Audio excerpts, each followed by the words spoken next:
അസ്സലാമു അലൈക്കും വറഹ്മത്തുള്ളാഹി വബറകാതുഹു. ഒരു മനുഷ്യനെ ആ മനുഷ്യൻ്റെ ബാഹ്യമായ കോലങ്ങൾ കണ്ടിട്ടാണ് നമ്മൾ വിലയിരുത്താറ്. അദ്ദേഹം ഒരു താടി വെച്ച് നല്ല തലപ്പാവ് വെച്ച നല്ലൊരു വേഷവിധാനം ധരിച്ച ഒരു വ്യക്തിയെ കാണുമ്പോൾ നല്ലൊരു മനുഷ്യനാണ് അദ്ദേഹം എന്ന് നമ്മൾ പറയും. അദ്ദേഹത്തിൻ്റെ ആരാധന, അദ്ദേഹം നിസ്കരിക്കുന്നുണ്ട്, അദ്ദേഹം ജമാഅത്തിന് കൃത്യമായി പങ്കെടുക്കുന്നുണ്ട്, യാത്രയിൽ എവിടെ പോന്നാലും ജമാഅത്ത് കൃത്യമാണ്, നിസ്കാരത്തിൻ്റെ വിഷയത്തിൽ വല്ലാത്ത കണിശതയാണ്. ഇങ്ങനെയെല്ലാം ചെയ്യുന്ന ഒരാളുടെ ബാഹ്യമായ കോലം കണ്ടാൽ നമ്മൾ അദ്ദേഹത്തെ നല്ല ആളാണെന്ന് കരുതിയിട്ട് അദ്ദേഹത്തെ നല്ല വിഷയങ്ങളിലേക്ക് അദ്ദേഹത്തെ നമ്മൾ സമീപിക്കും. ചിലപ്പോൾ അടുത്തറിയുമ്പോഴാണ് ആ വ്യക്തി ഇങ്ങനത്തെ ഒരാളാണോ എന്നൊക്കെ പലപ്പോഴും നമ്മൾ മനസ്സിലാക്കുന്നത്. സാമ്പത്തികമായ ഇടപാട് നടത്തുമ്പോഴും അതുപോലെ മറ്റുള്ള കാര്യങ്ങളിലൊക്കെ ഇടപെട്ട് ഒന്ന് ഉള്ളിലേക്ക് ഇറങ്ങി ഇടപെടുമ്പോഴാണ് സ്വാഭാവികമായിട്ട് അവൻ്റെ യഥാർത്ഥത്തിൻ്റെ ഉള്ള് നമുക്ക് മനസ്സിലാക്കാൻ പറ്റുന്നത്. അതുകൊണ്ട് നമ്മുടെ വേഷവിധാനം അല്ല അവിടെയല്ല പ്രധാനം, അവിടെ നമ്മുടെ മനസ്സാണ് ഏറ്റവും വലുത്. ആ മനസ്സ് എങ്ങനെയാണോ ഉള്ളത് ആ രീതിയാണ് നമ്മുടെ അള്ളാഹുവിൻ്റെ അടുക്കൽ നമുക്ക് സ്വീകാര്യത ഉണ്ടാവുള്ളൂ. നല്ല മനസ്സിൻ്റെ ഉടമയാണെങ്കിൽ അള്ളാഹുവിൻ്റെ അടുക്കൽ നമുക്ക് സ്വീകാര്യത ഉണ്ടാകും. വേഷവിധാനം നല്ലതായതുകൊണ്ടും ഒന്നും ആയില്ല. ഇവിടെ മഹാനായ സുലൈമാൻ നബി അലൈഹിസ്സലാത്തു വസ്സലാമിൻ്റെ അടുക്കൽ ഒരു നായ വന്നിട്ട് പരാതി പറയുന്നുണ്ട്. എന്താണ് പരാതി അറിയോ? മഹാനായ സുലൈമാൻ നബി അലൈഹിസ്സലാത്തു വസ്സലാം എല്ലാ മൃഗങ്ങളുടെയും സംസാര ഭാഷകൾ അറിയുന്ന ആളാണ്, നബിയാണ്. അവിടെ നിന്ന് എല്ലാം അറിയും. എല്ലാ ജീവികളും, ഉറുമ്പുകൾ സംസാരിക്കുന്നത്, പക്ഷികൾ സംസാരിക്കുന്നത് എല്ലാം അറിയും. ലോകം അടക്കി ഭരിച്ച രാജാവായിരുന്നല്ലോ സുലൈമാൻ നബി അലൈഹിസ്സലാത്തു വസ്സലാം. അമ്പിയാക്കളെ കൂട്ടത്തിൽ, നബിമാരെ കൂട്ടത്തിൽ അവസാനം സ്വർഗത്തിൽ പ്രവേശിക്കുന്ന നബിയാണ് മഹാനായ സുലൈമാൻ നബി അലൈഹിസ്സലാത്തു വസ്സലാം.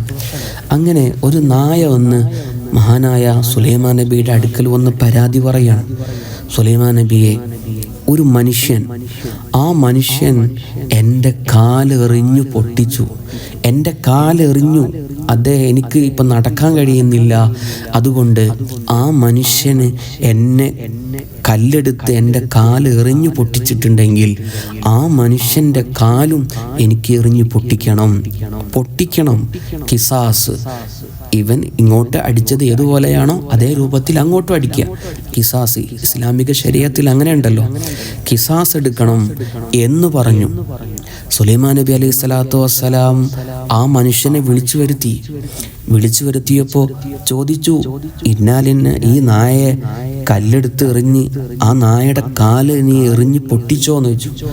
അതെ, ഞാനങ്ങനെ ചെയ്തിട്ടുണ്ട്. അപ്പോൾ ഈ നായ പറയുന്നത്, നിന്റെ കാലും അതുപോലെ എറിഞ്ഞൊടിക്കണം, പൊട്ടിക്കണം, എന്നാൽ മാത്രമേ ഈ നായക്ക് ഇവിടുന്ന് പരാതിയില്ലാതെയാവുള്ളൂ എന്ന് പറഞ്ഞു. അപ്പൊ ചോദിച്ചു, എന്തിനാണ്? സുലൈമാൻ നബി അലൈഹിസ്സലാത്തു വസ്സലാം ചോദിച്ചു നായയോട്, എന്തിനാണ് നിന്റെ കാല് ആ മനുഷ്യൻ എറിഞ്ഞു പൊട്ടിച്ചത്? ആ സമയത്ത് ഈ നായ പറയാണ്, ഞാൻ വിശന്ന് വലഞ്ഞ് എനിക്ക് വല്ലാത്ത ദാഹം വരികയും വിശപ്പ് വരികയും ചെയ്തപ്പോൾ ഈ മനുഷ്യൻ അവിടെ നിന്ന് ഇങ്ങനെ ഭക്ഷണം കഴിക്കുന്നത് കണ്ട് ഞാൻ ആ മനുഷ്യൻ്റെ അടുക്കൽ ചെന്നു. കണ്ടപ്പോൾ നല്ല തലപ്പാവ് ധരിച്ച, നല്ല വസ്ത്രം ധരിച്ച, നല്ല താടി വെച്ചിരിക്കുന്ന ഒരു മനുഷ്യൻ. മാത്രമല്ല ആ മനുഷ്യൻ്റെ ഇബാദത്ത്, ആരാധന കണ്ടു ഞാൻ. അദ്ദേഹം നല്ലൊരു ആരാധന ചെയ്യുന്ന ആളാണ് എന്നെല്ലാം മനസ്സിലാക്കിയിട്ട് എനിക്ക് വിശന്നാൽ ഭക്ഷണം കിട്ടല്ലോ എന്ന് കരുതിയിട്ട് ഞാൻ ആ മനുഷ്യൻ്റെ അടുക്കൽ വന്നതാ. ചെന്ന സമയത്ത് ആദ്യം ചെന്നു, ആ മനുഷ്യൻ്റെ മുന്നിൽ ഇങ്ങനെ നിന്നിട്ട് ഞാൻ ഭക്ഷണത്തിന് യാചിച്ചു. ആ മനുഷ്യൻ എന്നെ അങ്ങാട്ടി, എനിക്ക് ഭക്ഷണം തന്നില്ല. രണ്ടാമതും എനിക്ക് വല്ലാതെ ശക്തമായപ്പോൾ, വിശപ്പ് ശക്തമായപ്പോൾ ഞാൻ വീണ്ടും ചെന്നപ്പോൾ അദ്ദേഹം വീണ്ടും എന്നെ ആട്ടി ഓടിച്ചു. മൂന്നാമതും ഞാൻ ചെന്നപ്പോൾ അദ്ദേഹം ഒരു കല്ലെടുത്തിട്ട് എന്നെ എറിഞ്ഞു. അതെൻ്റെ കാലിന് കൊണ്ടു. ആ കാരണത്താലാണ് എൻ്റെ കാല് മുറിഞ്ഞു പോയത്. അപ്പോൾ ചോദിച്ചു, ശരിയാണോ? ആ മനുഷ്യൻ പറഞ്ഞു, ശരിയാണ്. അപ്പോൾ സുലൈമാൻ നബി പറഞ്ഞു, എങ്കിൽ നിന്റെ കാല് എറിഞ്ഞു പൊട്ടിക്കണം. അവിടുന്ന് കിസാസ് ചെയ്യാൻ വേണ്ടി തീരുമാനിച്ചു. ഈ മനുഷ്യൻ മഹാനായ സുലൈമാൻ നബി അലൈഹിസ്സലാത്തു വസ്സലാമിൻ്റെ അടുക്കൽ ചെന്നിട്ട് വളരെ താഴ്മതയോടുകൂടെ പറഞ്ഞു, ഇനി അങ്ങനെ ചെയ്യില്ല, ഞാൻ ഇനി അങ്ങനെ ഇതിനൊരു കിസാസ് എന്ന നിലക്ക് ഞാൻ ആ നായക്ക് എല്ലാ ദിവസവും ഒരു നേരത്തെ ഭക്ഷണം കൊടുക്കാം എന്ന് തീരുമാനിച്ചു. നായ പറഞ്ഞു, പറ്റൂല.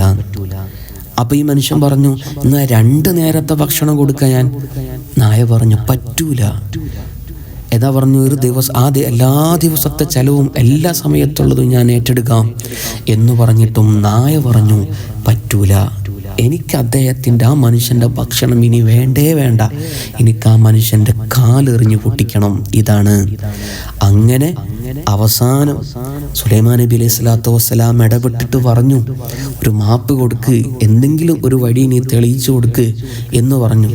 അവസാനം ഈ നായ പറഞ്ഞത്, ഞാൻ ആ മനുഷ്യന് മാപ്പ് കൊടുക്കാം, പക്ഷേ ഒരു കാര്യം ചെയ്യണം, ആ മനുഷ്യൻ്റെ തലയിലുള്ള തലപ്പാവ് മാറ്റണം, ആ മനുഷ്യൻ്റെ താടി വടിക്കണം, ആ മനുഷ്യൻ ധരിച്ചിരിക്കുന്ന വെള്ള വസ്ത്രം ഒഴിവാക്കണം. ഒരു ആബിദായ മനുഷ്യൻ്റെ വേഷമാണ് ധരിച്ചത്, നല്ലൊരു മനുഷ്യൻ്റെ വേഷമാണ്. ആ ഒരു വേഷം കണ്ടിട്ടാണ് ഞാൻ വഞ്ചിതനായത്, ആ മനുഷ്യൻ്റെ അടുക്കൽ ചെന്നത്. അതുപോലെ ഇനി ഒരു മനുഷ്യനും ഒരു മൃഗവും ഈ മനുഷ്യൻ്റെ മുന്നിൽ വന്നിട്ട് വഞ്ചിതനായി പോകരുത്. അതുകൊണ്ട് ആ പണി ചെയ്താൽ മാത്രമേ മാപ്പ് കൊടുക്കൂ. സുലൈമാൻ നബി പറഞ്ഞു, ചെയ്ത മോനെ, ഇനി വേറെ വഴിയില്ല. അവസാനം ആ മനുഷ്യൻ്റെ താടി വടിച്ച് ആ മനുഷ്യനെ സാധാ മനുഷ്യനാക്കി മാറ്റിയിട്ട് അങ്ങ് പറഞ്ഞേക്കായിരുന്നു. നോക്കി നിങ്ങൾ, ഒരു മനുഷ്യൻ്റെ വേഷവിധാനം കണ്ടിട്ട് മൃഗങ്ങൾ പോലും എന്ത് ചെയ്യുന്നുണ്ട്, നമ്മെ വിലയിരുത്തുന്നുണ്ടെങ്കിൽ നമ്മൾ ആ വേഷം ധരിക്കുമ്പോൾ ഏത് നല്ല സ്വഭാവമുള്ള ഏത് നല്ല വേഷം ധരിക്കുമ്പോഴും അതിന് അനുസരിച്ചുള്ള സ്വഭാവവും നമ്മുടെ ഭാഗത്തു നിന്നുണ്ടാകുമ്പോഴാണ് നമ്മൾ യഥാർത്ഥ വിശ്വാസിയാകുള്ളൂ. അള്ളാഹു സ്വീകരിക്കട്ടെ. അസ്സലാമു അലൈക്കും വറഹ്മത്തുള്ളാഹി വബറകാതുഹു.